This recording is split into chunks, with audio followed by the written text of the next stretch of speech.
Good morning students. बेटा आज जो हमारा चैप्टर है राष्ट्र निर्माण की चुनौतियाँ, जिसकी 3 यूनिट कंप्लीट हो चुकी हैं और आज हम 4th यूनिट के बारे में बताएंगे और उसको पूरी तरह अपने शब्दों में आपको समझाएंगे। तो आज का जो हमारा टॉपिक है बेटा या अगली यूनिट है वो है शरणार्थी पुनर्वास की चुनौती और विभाजन। टॉपिक का नाम है शरणार्थी पुनर्वास की चुनौती और विभाजन। सबसे पहले तो बेटा आपको यह पता होना चाहिए कि शरणार्थी शब्द का अर्थ क्या होता है, क्योंकि हमें किसी चीज़ को रटना नहीं है, अपने शब्दों में इसको समझना है। तो 1 नंबर में क्वेश्चन पुट किया जा सकता है, शरणार्थी से आप क्या समझते हैं? बेटा शरणार्थी वे लोग होते हैं या तो वो प्राकृतिक आपदा के कारण या किसी अन्य कारण अपनी जगह को छोड़कर दूसरी जगह पर जो शरण लेते हैं, दूसरे स्थान पर चले जाते हैं, उनको क्या बोलते हैं? शरणार्थी बोलते हैं बेटा। तो आइए हम भारत विभाजन के समय जो हमारी चुनौती थी कि शरणार्थी जो हैं उनको किस तरह पुनर्वास यानी कि दोबारा से स्थापित किया जाए। भारत के सामने जब भारत की आज़ादी हुई, भारत को जब आज़ादी मिली, तो सबसे बड़ी समस्या थी शरणार्थी कि शरणार्थियों को पुनर्वास कैसे स्थापित किया जा सकता है। तो आज हम इसी के बारे में आपको बताएंगे। बेटा त्योहारों और राजनीतिक जश्न के पीछे छुपी हुई भारतीयों की वेदना भी थी। जहां एक तरफ स्वतंत्रता को मनाने के लिए पटाखे चलाए जा रहे थे, तो दूसरी तरफ पुरानी समस्याओं और नफरत की भावना उभर कर आ रही थी। यानी बेटा जब आज़ादी मिली तो एक तरफ खुशी का माहौल था, लेकिन दूसरी तरफ नफरत का माहौल भी उभर कर सामने आ रहा था, क्योंकि बेटा भारत के 2 टुकड़े कर दिए गए, एक तरफ हिंदुओं का और दूसरी तरफ मुसलमानों का। भारत सरकार को शरणार्थी पुनर्वास की समस्या को सुलझाने की तुरंत जरूरत थी। यानी जो भारत में शरणार्थी आए हुए थे उनकी समस्या बनी हुई थी और उस समस्या को भारत सरकार को तुरंत सुलझाने की आवश्यकता थी, जरूरत थी। इस समस्या को सुलझाने में 1 दशक का वक्त लग गया, यानी कि बेटा काफ़ी समय लगा। भारत एक धर्मनिरपेक्ष राष्ट्र है। यहाँ पर बेटा धर्मनिरपेक्ष से मतलब क्या है कि भारत का अपना कोई स्पष्ट या विशेष धर्म नहीं है। धर्म के मामले में भारत पूरी तरह स्वतंत्र है, परंतु पाकिस्तान ने धर्म का उपयोग भारतीय मुसलमानों के खिलाफ नफरत फैलाने में किया। लेकिन जहाँ हम पाकिस्तान का उदाहरण दें तो वो धर्म को मानते हैं और अपने धर्म में अपने मुसलमान जाति के लोगों को हिंदू धर्म के खिलाफ भड़काते हैं, उसको नफरत पैदा करते हैं। हिंदू समाज का मुसलमानों के प्रति दृष्टिकोण संदेहजनक था। इससे सांप्रदायिक तनाव, घृणा और हिंसा की शुरुआत हुई। यानी कि बेटा जहाँ पर भारत को आज़ादी मिली वहाँ पर 2 धर्मों का भी विकास हुआ, 2 धर्मों का प्रचार हुआ और इन 2 धर्मों में आपस में तनाव पैदा हुआ, घृणा पैदा हुई और हिंसा की घटनाएं घटित हुई। धर्म के आधार पर भारत का 2 राष्ट्र, भारत और पाकिस्तान के विभाजन ने शरणार्थी पुनर्वास की गंभीर समस्या को जन्म दिया। यानी कि जो मुसलमान भारत में थे या फिर भारत के पाकिस्तान में चले गए, जिन्होंने अपनी जगह, घर बार, अपनी ज़मीन सब छोड़ दी, वो दूसरी जगह जाकर क्या हो गई? शरणार्थी हो गई। तो उनको स्थापित करने की समस्या सरकार के आगे बनी रही। सन 1947 में हजारों की संख्या में शरणार्थी रोज नई दिल्ली रेल से आते थे। उन्हें अपनी पुश्तैनी घर से पाकिस्तान में हो रहे बड़े पैमाने पर आतंक ने बाहर निकाल दिया। हिंदुओं के खिलाफ जनसंहार, लूटपाट, बलात्कार, तोड़फोड़ के फलस्वरूप भारतीय सीमा की तरफ मुसलमानों के खिलाफ घृणात्मक अपराधों को जन्म दिया। यानी कि जो हिंदू बसे हुए थे उनको उस जगह से खदेड़ दिया गया, उनके साथ गलत व्यवहार किया गया, उनकी ज़मीन पर कब्जा कर लिया गया, उनकी औरतों का बलात्कार किया गया, सामान को तोड़ फोड़ दिया गया और बहुत सारे शरणार्थी भारत आ गए, भारत में शरण लेने के लिए। जैसे कि इसमें बता भी रखा है कि 1947 में हजारों की संख्या में शरणार्थी रोज नई दिल्ली रेल से आते थे। बेटा, भारत विभाजन के पहले ही कई भागों में सांप्रदायिक दंगे भड़क चुके थे। यानी आज़ादी से पहले ही लोग जाति, धर्म, भाषा के आधार पर भड़के हुए थे। और सबसे मेन चीज़ तो किस चीज़ पे भड़के हुए थे? धर्म पर।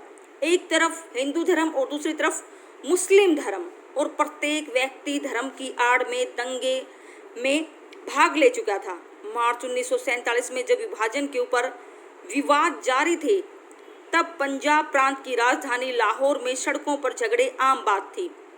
कलकत्ता और लाहौर इन समस्याओं के शिकार थे, क्योंकि वे उन दो प्रांतों की राजधानी थे जिनकी मांग जिन्ना ने की थी। बेटा, जिन्ना एक मुस्लिम व्यक्ति है। जिन्ना वो व्यक्ति है जिसने द्विराष्ट्र की क्या की थी? मांग की थी। मुस्लिम लीग का संस्थापक भी है। एक नंबर में कई बातें से जुड़ी हुई हैं। जिन्ना कौन था? मुस्लिम नेता था। उसने किसका सिद्धांत दिया था? द्विराष्ट्र का सिद्धांत दिया था। ये क्षेत्र सांप्रदायिकता क्षेत्र बन गई। हिंदू मुसलमान बहुल क्षेत्र में जाने से डरते थे। यानी हिंदू लोग उस जगह पर जाने से डरते थे जहां पर मुसलमानों की संख्या क्या थी बेटा? ज़्यादा थी। जबकि मुसलमान हिंदू बहुल क्षेत्र में, और मुसलमान कहाँ डर रहे थे? जहां पर हिंदुओं की संख्या ज़्यादा थी। तो इस प्रकार दोनों धर्मों में और दोनों जातियों में सांप्रदायिकता, हिंसा पैदा हो गई। और सबसे बड़ी समस्या थी भारत सरकार के सामने कि जो भारत में दिल्ली में जो शरणार्थी आए हुए हैं उनको किस तरह स्थापित किया जाए, यह सबसे बड़ी समस्या थी। स्वतंत्रता के 48 घंटे के भीतर ही शेखपुरा, जो कि पाकिस्तान की सीमा से सटा एक संपन्न शहर था, हिंदुओं के बहुत बड़े नरसंहार को देख चुका था। बदले में सिख और हिंदुओं ने अमृतसर में मुसलमानों का नरसंहार कर दिया। यानी एक जाति दूसरी जाति पर क्या कर रही थी? नरसंहार, जिसमें आदमियों और औरतों को दोनों को मौत के घाट उतार दिया जाता था।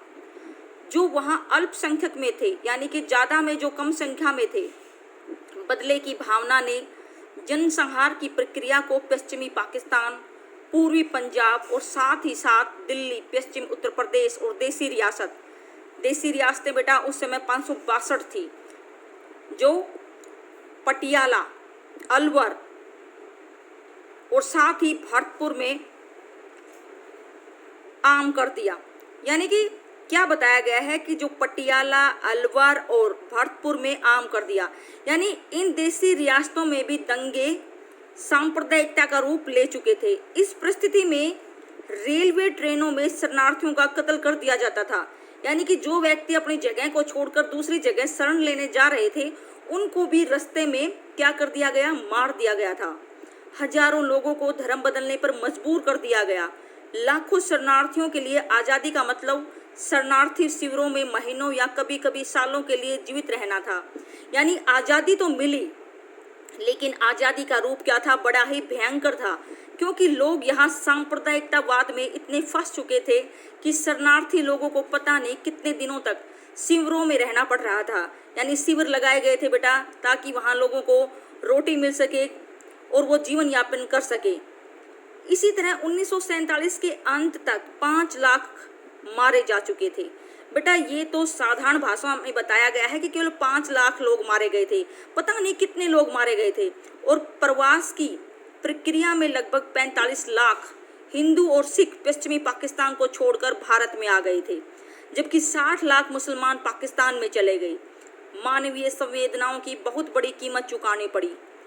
समान रूप से लगभग 10 लाख से ऊपर शरणार्थी अपनी संपत्ति को छोड़कर पूर्वी पाकिस्तान से भारत आए, जिससे कि कलकत्ता में 2 साल तक सांप्रदायिक सद्भाव बरकरार रहा। कितने साल तक बेटा? 2 साल तक। बेटा, ये बात हम तब की कर रहे हैं जब भारत को आज़ादी मिली, और आज़ादी के समय जो धर्म के नाम पर दंगे हुए और लोगों को खदेड़ा गया, हिंदुओं ने मुसलमानों को खदेड़ा, मुसलमानों ने हिंदुओं को खदेड़ा, और समस्या शरणार्थियों की आ गई कि उन्होंने अपनी जमीन, संपत्ति, घर बार सब छोड़कर वो दूसरों के अधीन हो गई। हजारों की संख्या में पंजाब में शरणार्थी बस गए, जबकि कई दिल्ली चले गए। मुसलमान जो कि पाकिस्तान में रह रहे थे, उनके खिलाफ बदले की भावना से भयक्रंत थे। 1948 में गांधी जी मुसलमानों की जीवन और रक्षा, सांप्रदायिक सद्भाव के लिए आमरण अनशन पर बैठे। शायद इन्हीं कारणों से हिंदू कट्टरपंथियों ने गांधी जी की हत्या कर दी। यानी कि बेटा 1948 में मुसलमानों के जीवन की प्रोटेक्शन की रक्षा के लिए जो गांधी ने क्या किया था, आमरण अनशन किया था कि किसी भी तरह हिंसा को बंद कर दिया जाए। और किसी हिंदू कट्टरवादी ने, जिसका नाम था नाथूराम गोडसे, उसने गांधी जी की गोली मारकर क्या कर दी गई थी, हत्या कर दी गई थी। तो ये सांप्रदायिकतावाद का ही क्या निकला था, परिणाम निकला था, जिसमें गांधी जी को अपनी जान से हाथ धोना पड़ा। बेटा शरणार्थी अपनी संपत्तियों को छोड़कर आए थे, क्योंकि जो शरणार्थी होते हैं उन्हें अपनी जमीन, प्रॉपर्टी, घर, मकान सब कुछ छोड़कर चले जाना होता है। शरणार्थी कई तरह से अपनी जमीन, प्रॉपर्टी को छोड़ते हैं, या तो प्राकृतिक आपदा आ जाए या फिर उन्हें मजबूरन उसकी जगह को छुड़वाया जाए। इसलिए उन्हें पुनर्वास की जरूरत थी, यानी कि दोबारा निवास करने की आवश्यकता थी, यह उनकी जरूरत थी। स्वतंत्रता के बाद राष्ट्र मध्यम वर्ग और शिक्षित वर्ग के लोगों की पुनर्वास की गंभीर समस्या से जूझ रहा था। यानी राष्ट्र के समक्ष क्या काफ़ी समस्याएं हुई थी और जो चुनौती के रूप में खड़ी हो गई थी। राजनीतिक नेतृत्व ने शायद यह कभी नहीं सोचा होगा कि विभाजन की समस्या से जनसंख्या पलायन कितनी बड़ी समस्या होगी। जनसंख्या की समस्या भी आ गई बेटा, क्योंकि काफ़ी मात्रा में शरणार्थी भारत पहुंच चुके थे। राज्य ने बड़े पैमाने पर उनकी मदद की और पुनर्वास के लिए सहायता उपलब्ध करवाई, जिसमें मुख्य शिक्षित पंजाबी वर्ग था। सीमा के पश्चिम भाग में शरणार्थी प्रवास मजदूरी के लिए था। वह अल्पसंख्यकों का पूर्णतः स्थानांतरण था, जिसमें स्वतंत्रता के हर्षोल्लास पर ग्रहण लगा दिया। भारत और पाकिस्तान के लेखक, कवि और फिल्म निर्माताओं ने अपने उपन्यास, लघु कथा, कविता और फिल्मों में इस मारकाट का जिक्र किया। यानी कि उस समय के जो भी लेखक थे बेटा, कवि थे, फिल्म निर्माता थे, जिन्होंने उपन्यास लिखे, कविता लिखी या फिर कोई लघु कथा लिखी, तो उसमें क्या लिखा गया, भारत विभाजन के समय जो घटनाएं घटित हुई उनके बारे में डिस्कस की गई।